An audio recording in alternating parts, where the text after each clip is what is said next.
नमस्कार, हिमाचल अभी.com से मैं पल्लवी शर्मा। पेश है कोरोना वायरस पर स्पेशल बुलेटिन। हिमाचल के चंबा में कोरोना के 2 मामले, दिल्ली व गुड़गांव से लौटे हैं दोनों। कोविड-19 संकट के बीच दलाई लामा की पहली संगीत एल्बम आने को तैयार, इस दिन होगी रिलीज। देश में कोरोना से मौत का टूटा रिकॉर्ड, पिछले 24 घंटे में 357 लोगों ने गंवाई जान।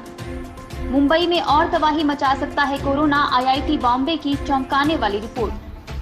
दिल्ली में पुलिस चौकी पर पथराव, बचाव में घायल पुलिसकर्मी को करनी पड़ी फायरिंग।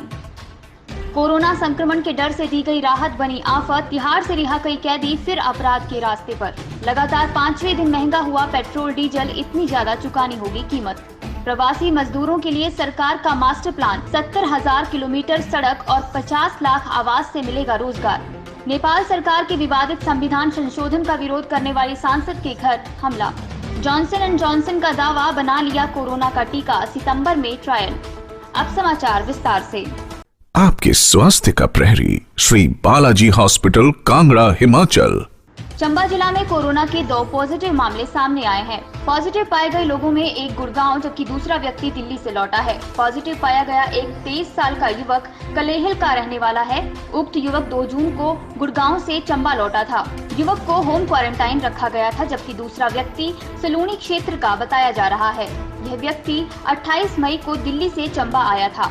दोनों के सैंपल की रिपोर्ट देर रात आई है। इसी के साथ जिला में कोरोना संक्रमितों की संख्या 34 हो गई है और एक्टिव केस 12 है। साथ ही 20 लोग ठीक भी हुए हैं।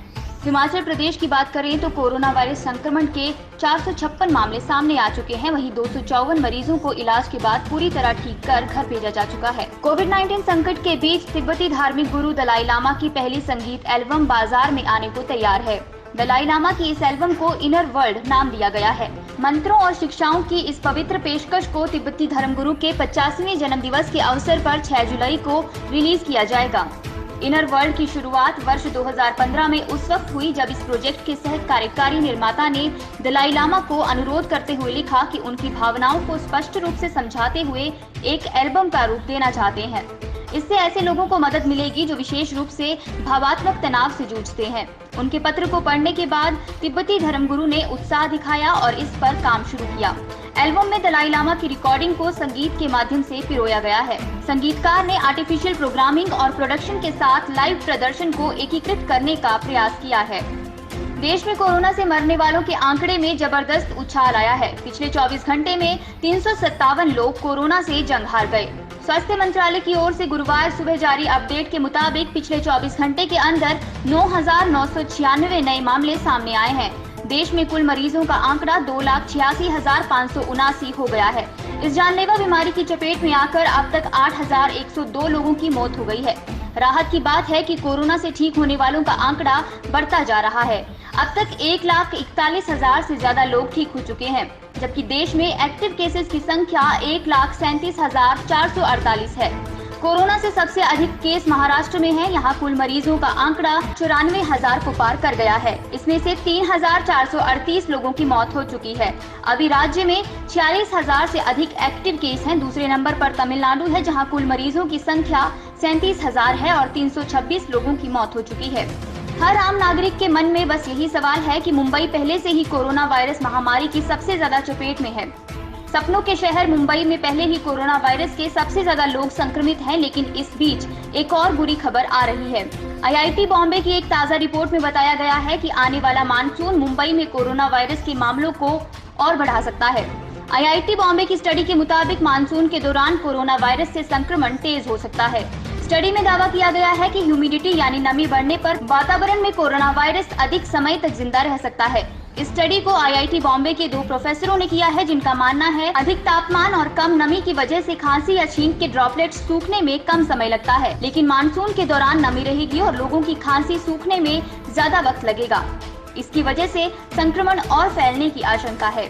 शिकायत नहीं सुने जाने का आरोप लगाकर गुरुवार सुबह शिकायतकर्ता के साथ आए लोगों ने दिल्ली की इंद्रलोक पुलिस चौकी पर हमला बोल दिया। परिजनों द्वारा किए गए जबरदस्त पथराव में चौकी इंचार्ज घायल हो गए। इतना ही नहीं, वहां पर मौजूद भीड़ को तितर बितर करने के लिए उन्हें हवाई फायरिंग तक करनी पड़ी। घायल चौकी इंचार्ज को सेंट स्टीफेंस अस्पताल में भर्ती कराया गया, जहाँ पर उनका उपचार किया जा रहा है। पुलिस चौकी पर इस तरह भीड़ के हमले से आला अधिकारियों में नाराजगी है और इस बाबत शिकायतकर्ताओं पर भी मामला दर्ज किया जा सकता है। एक शख्स इंद्रलोक पुलिस चौकी आया और शिकायत की कि उसे एक आदमी और उसके भाई ने पीटा और लूटपाट भी की।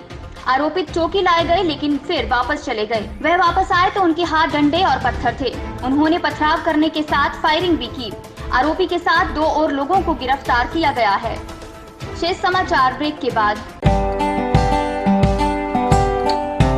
Shri Balaji multi speciality hospital Kangra, जहां आपको एक ही छत के नीचे मिले बेहतरीन चिकित्सा सुविधाएं, cardiology, laparoscopic, general surgery, neuro surgery, orthopaedics, paediatric, radio diagnosis, urology, gastroenterology, ophthalmology, pathology, medicine, anaesthesia और डेंटल जैसी अत्याधुनिक और बेहतरीन चिकित्सा सुविधाएं, 24 घंटे इमरजेंसी सुविधा, 9 बेड के साथ critical care unit, cardiac monitor और डिफिब्रिलेटर्स, सेंट्रल ऑक्सीजन लाइन और वेंटिलेटर सुविधा।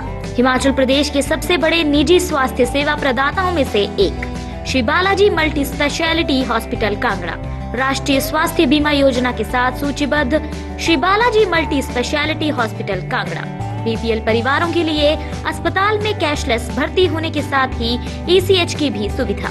हमारा पता Shri Balaji multi speciality hospital, Balaji Vihar, Ujjain, Kangra. संपर्क करें 9218411108 पर। Shri Balaji multi speciality hospital Kangra. Corona संक्रमण ना फैले इस गरज से तिहाड़ जेल से रिहा किए कई कैदी एक बार फिर अपराध के रास्ते पर चल पड़े हैं। दिल्ली पुलिस के आंकड़े इस बात की गवाही देते हैं। आंकड़े बताते हैं कि बीते 1 महीने के दौरान जितने कैदी कोरोना संक्रमण के प्रसार को थामने के इरादे से छोड़े गए थे, उनमें से कईयों ने चोरी, डकैती और छीना झपटी जैसे अपराधों की राह पकड़ ली। 30 अप्रैल को बलबीर शर्मा नाम के एक अपराधी को तिहाड़ से रिहा किया गया था। उस पर चोरी, डकैती और छीना झपटी के 36 मामले थे। 5 दिन के बाद बलबीर को मोबाइल और स्कूटर लूटने के आरोप में फिर से गिरफ्तार किया गया। बलबीर की रिहाई से एक ही दिन पहले मोनू शर्मा को भी तिहाड़ से रिहा किया गया था।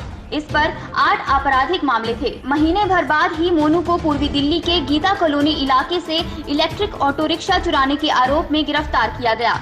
2 महीने पहले दिल्ली सरकार ने करीब 2800 कैदियों को तिहाड़ से इसलिए छोड़ा था ताकि जेल परिसर में कोरोना के प्रसार पर अंकुश लगाया जा सके। देश में आज लगातार 5वें दिन पेट्रोल डीजल की कीमतें बढ़ी हैं। पिछले 5 दिनों में तेल की कीमतें 2.5 रुपए से भी ज्यादा बढ़ी हैं। पेट्रोल 2 रुपए 74 पैसे प्रति लीटर महंगा हुआ है और डीजल के दाम 2 रुपए 83 पैसे प्रति लीटर बढ़ गए हैं। कंपनियों ने गुरुवार को पेट्रोल और डीजल की कीमत में 60 पैसे प्रति लीटर की बढ़ोतरी की है। अब देश की राजधानी नई दिल्ली में पेट्रोल की कीमत 73 रुपए 40 पैसे से बढ़कर 74 रुपए प्रति लीटर हो गई है। इसी तरह डीजल के दाम 71 रुपए 62 पैसे से बढ़कर 72 रुपए 22 पैसे प्रति लीटर पहुंच गए हैं। कोलकाता, मुंबई और चेन्नई में 1 लीटर पेट्रोल की कीमत क्रमशः 75 रुपए 94 पैसे, 80 रुपए 98 पैसे और 77 रुपए 96 पैसे प्रति लीटर है। डीजल की बात करें तो इन महानगरों में इनका दाम क्रमशः 68 रुपए 17 पैसे, 70 रुपए 92 पैसे और 70 रुपए 64 पैसे प्रति लीटर है। कोरोना वायरस के बढ़ते प्रकोप और लॉकडाउन के मद्देनजर देश भर के अधिकतर मजदूर अपने गृह राज्य पहुंच चुके हैं। अब इन प्रवासियों के सामने रोजगार का संकट आ खड़ा हुआ है, जिसे देखते हुए सरकार ने मास्टर प्लान तैयार कर लिया है। उपयोगिता और योग्यता के आधार पर इन प्रवासी मजदूरों को उनके गृह राज्य में ही रोजगार दिलवाया जाएगा, जिससे इनका घर भी चल सके और सरकार भी अपने तय लक्ष्य की ओर बढ़ सके। सरकार के पास लगभग 70,000 किलोमीटर की ग्रामीण सड़कों के निर्माण और गरीबों के लिए 50 लाख आवास की कार्य योजना है। एक अधिकारी ने बताया कि ग्रामीण विकास मंत्रालय ने राज्यों को बड़ी संख्या में श्रमिकों को काम देने की बात कही है।